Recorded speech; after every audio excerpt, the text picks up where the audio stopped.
오늘의 묵상 89번째 시간 감사로 이겨냅시다. 감사로 이겨냅시다라는 제목으로 함께 말씀을 나누도록 하겠습니다. 오늘 우리가 묵상하게 될 본문의 말씀은 시편 136편 23절의 말씀입니다.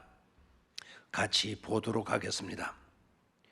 우리를 비천한 가운데에서도 기억해 주신 이에게 감사하라. 그 인자심이 영원하미로다. 우리를 비천한 가운데에서도 기억해 주신 이에게 감사하라. 그 인자심이 영원하미로다. 아멘. 맥주 감사 주일을 앞두고 오늘과 내일 두 차례에 걸쳐 감사에 초점을 맞추고 말씀을 나누려고 합니다. 코로나가 끝나버리기를 그토록 바라는데도 세계적으로 오히려 점점 더 확산되어져 가고 있습니다. 세계는 불안과 두려움에 부딪히고 있습니다. 심각한 경제적 어려움의 늪에 깊이 빠져들고 있습니다. 백신과 치료약은 아직은 묘연합니다. 짜증이 납니다. 하늘길도 백길도 끊기고 말았습니다. 가까워야 할 가족도 친구도 거리를 두고 만나야 하고 지내야 합니다. 이 코로나는 사람을 거짓말쟁이로 만들어 더욱 어렵게 만들고 있습니다. 그래서 코로나는 거짓말을 먹고 산다라는 말이 나오게 했습니다. 이러할 때 믿음의 사람들은 어떻게 하여야 될까요?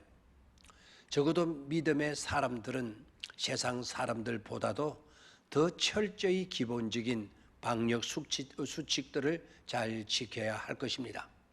그리고 어려움에 빠진 자들에게 위로가 되고 힘이 되어주고 희망이 되어 주어야 하겠습니다. 같이 절망하고 같이 불안에 떨고 같이 원망하고 같이 답답해해서는 안 되는 것입니다. 고린도후서 4장 8절의 말씀, 사방으로 우겨쌈을 당하였달지라도 쌓이지 아니하며 답답한 일을 당하여도 낙심하지 아니한다 라는 말씀대로 우리는 이 말씀을 믿고 당당할 수 있어야 하겠습니다. 그리고 성도로서 해야 할 일을 감당해 가야 할 것입니다. 그렇다면 해야 할 일이 무엇일까요? 본문은 이렇게 말씀합니다. 우리를 비천한 가운데서도 라고 했습니다. 우리를 비천한 가운데서라도 오늘 우리처럼 시편 기자도 함께하는 자들도 비천한 가운데 놓여 있었다라는 것을 알 수가 있습니다. 그리고 이어서 기억해 주신 이에게 감사하라 했습니다. 무엇을 알 수 있습니까? 그런 비천한 가운데에서 어려움의 상황에서 비참함에 빠져 있는 사람을 외면하시지 않고 나 몰라라 하지 않고 기억해 주시는 분이 계신다는 것입니다. 그래서 그분께 기도하라고 했습니다. 그러면 우리를 건져 주신다는 것입니다. 그래서 감사하라고 했습니다. 오늘날처럼 코로나의 위협 앞에 떨고 있는 세계인들을 비천하고 형편없이 떨고 있는 우리를 건져주시고 도와주고 기억해 주시고 도우시는 분이 계신다? 그렇다면 그분은 누구이실까요? 바로 하나님이십니다. 믿음이 좋은 자매가 있었습니다. 안타깝게도 이 자매는 혀에 암이 걸려서 혀를 잘라야 하는 지경에 놓였습니다. 수술 날짜를 잡고 수술을 하러 입원을 했습니다. 가족들도 다 모였습니다. 수술실에 들어가면 더는 말을 못하게 될 것이기 때문에 마지막 대화를 나누려고 했던 것입니다. 그때 그녀가 찬송을 부르기 시작했습니다. 생애 마지막 찬송이 될 찬송을 그녀는 부르기 시작했습니다.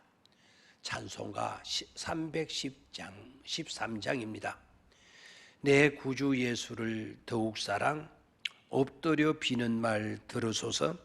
내 진정 소원이 내 구주 예수를 더욱 사랑, 더욱 사랑.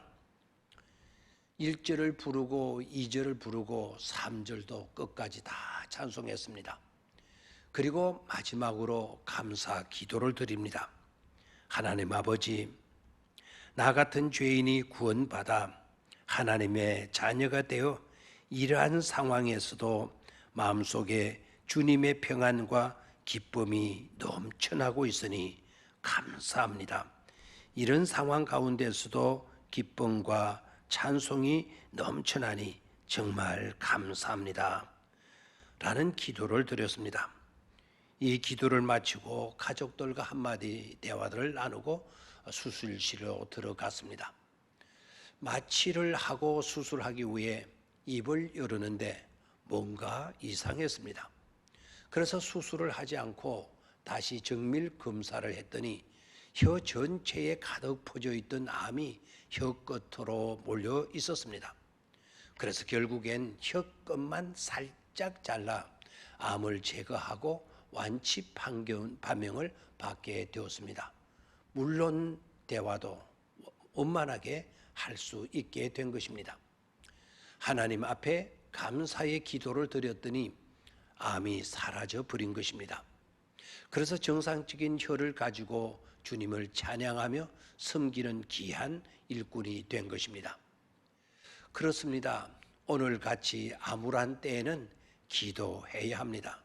오히려 적극적인 감사로 대치해야겠습니다. 그렇습니다. 이와 같은 암울한 때, 어려운 상황에서는 반드시 우리는 기도해야 합니다. 감사해야 합니다. 그게 우리의 무기요, 우리의 해답이요, 최후의 보루가 되기 때문입니다. 시편 136편 23절, 우리를 비천한 가운데서도 기억해 주신 이에게 감사하라. 우리를 비천한 가운데서도 기억해 주신 이에게 감사하라. 그 인자심이 영원하미로다. 아멘. 감사합니다.